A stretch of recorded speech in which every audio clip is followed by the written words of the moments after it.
साथियों, जय जोहार, जय मूल निवासी। साथियों, हमारी धरती की कीमत कितनी है? इसका दाम किसने लगाया? क्या इसका मूल्य कोई अदा कर सकता है? साथियों, इन दिनों हमारी धरती की बिक्रीनामा बड़ी ज़ोर शोर से चल रही है। इसके लिए कोई डिसमिल में बेच रहा है तो कोई एकड़ में, कोई अरसे में बेच रहा है तो कोई हेक्टर में, कोई इसे बीघा में बेच रहा है तो कोई इसे मीटर में, तो कोई इसे जरीब में बेच रहा है। कई तरह से नाप तौल किया जा रहा है। तरह तरह के कागज़ बनाए जा रहे हैं, जैसा कि पट्टा पर्चा, ऋण पुस्तिका, रजिस्ट्री कागज़, बिक्रीनामा, सेटलमेंट, डिमार्केशन, डायवर्सन, शासकीय पट्टा, भूमि स्वामी, नजूल पट्टा, परत जमीन, आबादी की ज़मीन, राजस्व भूमि, वन भूमि, नजराना, मालगुजारी, लगान, ज़मीन की नीलामी, पंचनामा, सुपुर्दनामा, दान पत्र, गोदनामा, वासियतनामा, फावती, नामांतरण, हिस्सेदारी, बंटवारा, नकल विवन, नक्शा खसरा, गिरदवाली, किसान क्रेडिट कार्ड इत्यादि इत्यादि। साथियों, इतना कागज़ बनाने के बाद बड़ी आसानी से ज़मीन का हस्तांतरण या खरीद फरोख्त धड़ल्ले से चल रहा है। यहाँ पूछने वाला कोई नहीं कि ज़मीन का मूल्य क्या होगा, इसकी कीमत कौन लगाएगा, दाम किस आधार पर लगाया जाएगा, इसका सौदेबाजी कौन करेगा, क्या नफ़ा और क्या नुकसान होगा, खरीद बिक्री का कारण एवं प्रयोजन क्या होगा, इसका प्रक्रिया क्या होगा, इसमें लाभ और हानि किसको और कितना मिलेगा। बिना जांचे परखे, बिना पूछे ताछे और बिना सोचे समझे चंद रुपयों के लिए अपना बहुमूल्य या अमूल्य खजाना दूसरों के हाथों में बड़ी आसानी से चली जा रही है। फिर भी किसी को कोई एतराज़ तक नहीं है, किंतु मुझे है, इसलिए मैं यह वीडियो बना रहा हूँ। इसलिए हमारा सीधा सा सवाल है आपसे भी और भारत सरकार से भी कि इस धरती की कीमत कितनी है, इस धरती की कीमत कौन लगाएगा।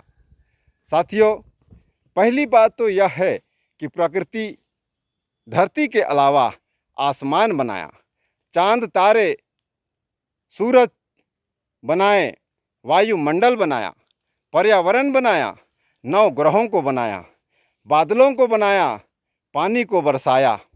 तो क्या हम धरती की भांति ही आसमान का कीमत भी लगा सकते हैं? क्या सूरज, चांद और तारे की कीमत आंकी जा सकती है? क्या वायुमंडल, पर्यावरण की कीमत कोई अदा कर सकता है?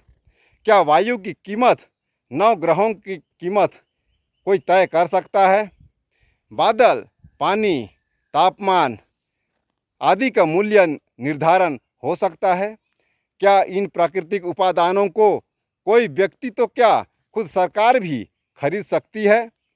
तो फिर आज धरती को ही क्यों खरीदा और बेचा जा रहा है? साथियों, दूसरी खास बात यह भी है कि हम किलो तराजू की यदि बात करें तो इसको मापने वाला यंत्र क्या होगा, और यदि हम माप भी लेते हैं तो इतने वजन धरती का भार साधक कितना होगा। और यदि हम मिट्टी को नापना चाहें, यहाँ का खनिज को नापना चाहें या यहाँ का तापमान को नापना चाहें तो नापते नापते मर जाएंगे, किंतु कभी नाप नहीं सकेंगे। तीसरी बात यह भी सही है कि जब हम इंच, फीट, डिसमिल, कड़ी, जरीब, मीटर, किलोमीटर, हाथ, बित्ता, डांग या रस्सी की बात करें तो कौन पटवारी ऐसा है कि नीचे पातालपुर तक और ऊपर आसमान तक इसकी नापी कर सकेगा? और कौन व्यक्ति ऐसा है या कौन सरकार ऐसा है जो कि इतने बड़े क्षेत्रफल का कीमत चुका सकेगा? यदि स्क्वायर फीट की बात हम करें तो अनगिनत स्क्वायर फीट हो जाएगा, और उसकी यदि कीमत लगाएं तो कीमत बहुमूल्य हो जाएगा। साथियों, तो फिर हमारे आँखों में धूल क्यों झोंका जा रहा है? चौथी बात भी समझ लीजिए कि हमारी भूमि सार्वजनिक है, पीढ़ी दर पीढ़ी के लिए है, जीविका का साधन है। तो आने वाली पीढ़ी को पूछे बगैर, उनके परमिशन के बगैर, उनके पैतृक हक अधिकारों से वंचित क्यों किया जा रहा है? भावी पीढ़ी के जीवन के साथ खिलवाड़ हम नहीं कर सकते, फिर भी आज ऐसा क्यों किया जा रहा है? साथियों, पांचवी बात यह भी याद रखिए कि धरती अचल संपत्ति है, इसे चल संपत्ति में बदला नहीं जा सकता है। धरती आजीविका का साधन है, इसे बाजार की वस्तु नहीं बनाया जा सकता है। यह प्राकृतिक संसाधन है, इस पर किसी व्यक्ति, जाति, धर्म एवं सरकार का निजी कब्जा कदापि नहीं हो सकता है। इसे हम संपत्ति के रूप में कभी भी इस्तेमाल नहीं कर सकते हैं। यदि हाँ आप चाहें तो इसके लिए दूसरा धरती बना सकते हैं, किंतु इसे मिटा नहीं सकते। फिर क्यों ऐसा हो रहा है?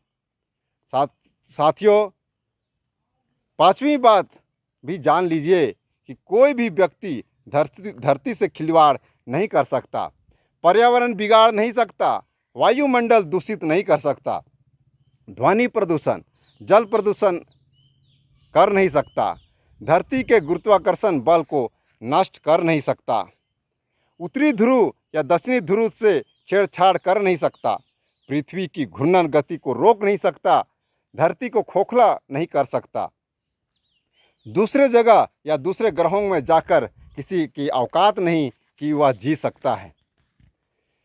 सूरज, चांद, हवा, पानी, ऋतु, मौसम, दिन रात, धूप, गर्मी, ठंड और बरसात के पानी का टैक्स कभी नहीं लिया जा सकता है। फिर हमारे साथ ऐसा क्या क्या क्यों हो रहा है? ज़मीन का टैक्स, लगान, नजराना, शुक्राना, जबराना क्यों वसूली की जा रही है? जिसने भी ये तांडव रचाया हो, क्या वह धरती का निर्माता है? क्या धरती को किसी ने बनाया है? फिर हम भी इसी में क्यों उलझ गए हैं? जरा सोचिए, यदि यही हाल रही तो क्या होगा? जनी एवं ज़मीन दोनों हमारे हाथ से चली जाएगी, पैसे वालों के पास भी नहीं रहेगी और ना सरकार के पास रहेगी। इस तरह सब कुछ खत्म हो जाएगा, विदेशियों के हाथ में चला जाएगा। इसीलिए विदेशी अंग्रेज भारत छोड़ो का नारा दिया गया था। किंतु आज इन नारे को पुनः बुलंद करना होगा, क्योंकि आज भी भारत में विदेशियों का राज चल रहा है। आज भी हम अपने देश में गुलाम बने हुए हैं। इसलिए विदेशियों के लिए ही ये सारा हथकंडा अपनाया जा रहा है।